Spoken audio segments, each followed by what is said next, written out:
Valentine's Day is less than 24 hours away, and today we're helping couples looking to create delicious recipes in the kitchen. Chef Rebecca Waldron with Busch's Fresh Food Market joins us this morning with some Valentine's Day couple ideas. Good morning, Chef Rebecca. Good morning. All right, so what are you showing us today?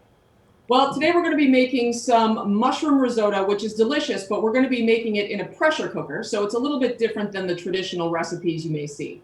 A pressure cooker. Okay, why a pressure cooker? Well, normally risotto is a dish that takes about 20 minutes of constant attentive stirring at the stove. And, it's a great way of making it. However, if you use a pressure cooker, which can be an Instant Pot or a regular stovetop pressure cooker, you can cut that time down to 5 minutes. And the pressure cooker does all the work. You don't have to stir, and you can be drinking wine and doing other things. Okay, so we got pressure cooker, check. What else do you need? Okay, well, you also need mushrooms, a lot of mushrooms. So I started out with about 1.5 pounds of cremini and shiitake mushrooms. And what I did then is I sauteed those mushrooms in some butter and olive oil. And so you want to get the mushrooms cooked to the point where they've kind of given up all of their water. They kind of don't have any more water left in the pan. And then I added some onions and garlic, sauteed that a little bit. And then I added my rice. And this is arborio rice, which is a specific type of rice that is used for risotto. So it's a shorter grain rice. It is a little bit starchier, so it gives a kind of a creaminess at the end of the dish that is very specific to risotto.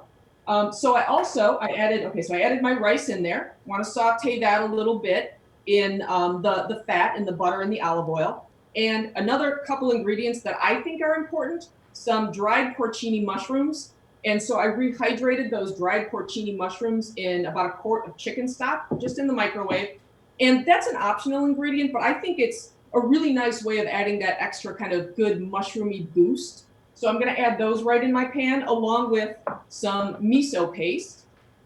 And we're going to stir that in there and then add some white wine, some chicken stock, put the lid back on, and let the pressure cooker do the rest. Now, risotto, isn't that usually an Italian dish? So you put miso paste in there?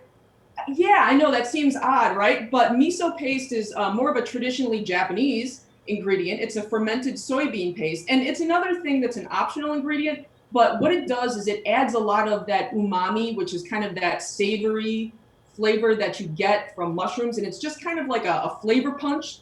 And so it gives you that much more of that kind of great flavor that you're looking for in this dish. Is there anything else that you can add or take out in this dish?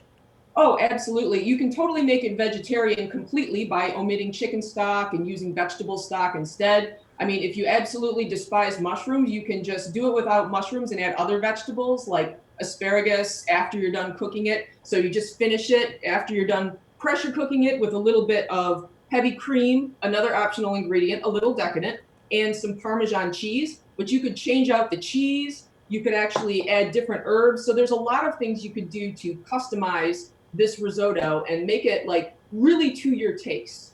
And do we have a final product example of what it's supposed to look like? Yes. This has been already pressure cooked. So I'm just going to serve this in a shallow bowl. And this is kind of a large helping. I'm going to top that with some nice fresh herbs, maybe a little sprinkle of Parmesan cheese. And it's a very romantic, lovely dish. You can serve it with either white wine or red wine, depending on what your ingredients are. And really, it's just lovely, and you can really kind of dig into that on a cold night.